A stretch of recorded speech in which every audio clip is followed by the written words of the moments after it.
My name is Merrill Dubrow, CEO of Mark Research. I'm a 35 plus year veteran of the research and insights community and the host of our podcast On the Mark. Welcome to another Merrillisms segment. Today's Merrillism is different.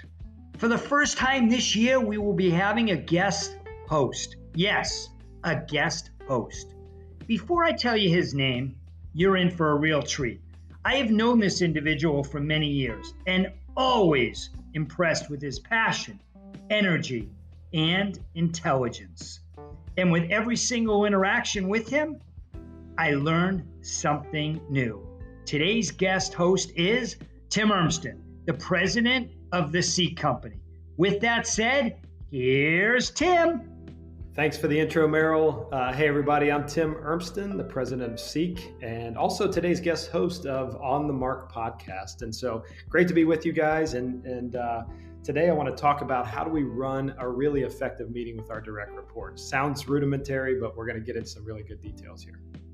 When you're leading a lot of people and you do these one-on-ones with folks, there's kind of this rule of thumb that we follow here and that I follow personally that I think works really well with the folks that you're leading and you're having these meetings with. And this is a cultural build thing too, guys. This isn't just something that's about, hey, giving feedback or having a productive meeting or whatever that looks like. It's really about the human side of how do we make sure our people are being developed? How do we make sure we're growing the people that work for us? And so I want you to imagine that you're getting ready to have a meeting with one of your direct reports, and they walk in and they've got these 4 pieces of tape across their forehead, okay? And every human being kind of has these things. This again is a human thing, not necessarily just a meeting thing. And the first piece of tape that's across their forehead, written in black marker, is this phrase, "Please acknowledge me." Okay, so this is number 1, please acknowledge me. And what that means is, first of all, when they come in the room, check in with them, listen, do a lot of listening up front to see where they're at, kind of gauge and read the room and understand what's going on.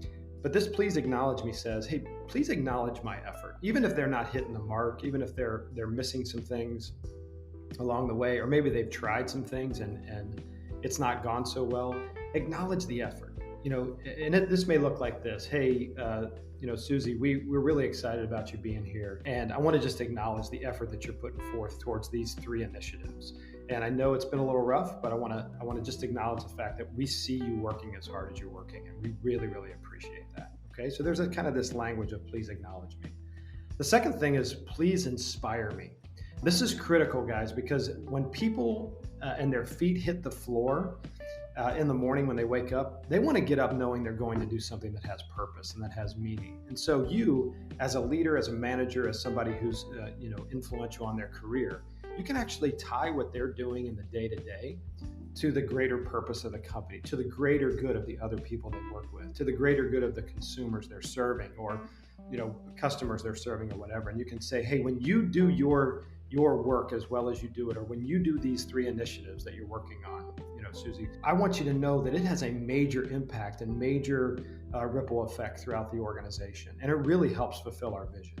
And that's why we want you doing it. So we want to tie that thing to whatever she's doing, to the purpose of the company, the mission, the vision, those kind of things.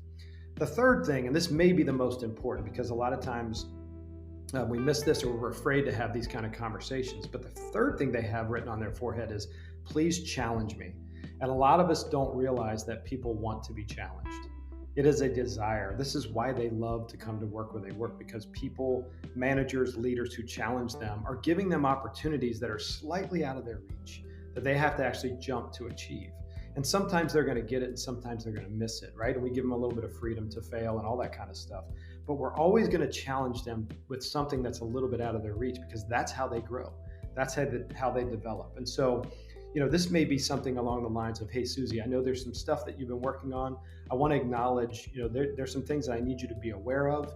There's this initiative we'd like you to try. There's this next thing. Here's a way you could get better in that last thing that you did. And we are 100% behind you. But I want to challenge you because I think you can do it. I believe you can do it. I think you've demonstrated, these skills or these qualities to get there. So please challenge me. All right. And then the last piece, which is also critical, is this idea of please empower me. It's a lot of managers, what they do is they sort of challenge They inspire and they challenge their direct reports, their staff, whatever it is, to these great things. But they don't give them any tools or any resources or any encouragement to go kind of do that. And so what we want to do is follow up very quickly with this idea of please empower me. Give me the tools, give me the resources, and make sure that they know you fully believe in them. So remember, they walk in with 4 pieces of tape on their head. Please acknowledge me, please inspire me, please challenge me, and please empower me. When you start doing that with your direct reports, you will see amazing results with your team, and your culture will grow because your people are being developed. That's it for On the Mark podcast, guys. And we're grateful for you guys being in and listening, and have a great rest of your week. Thanks for listening to the On the Mark podcast. I hope you enjoyed listening to Tim Urmston, president of the Seek Company. Have a great day. My name is Merrill Dubrow. Stay well, be safe, and stay in touch.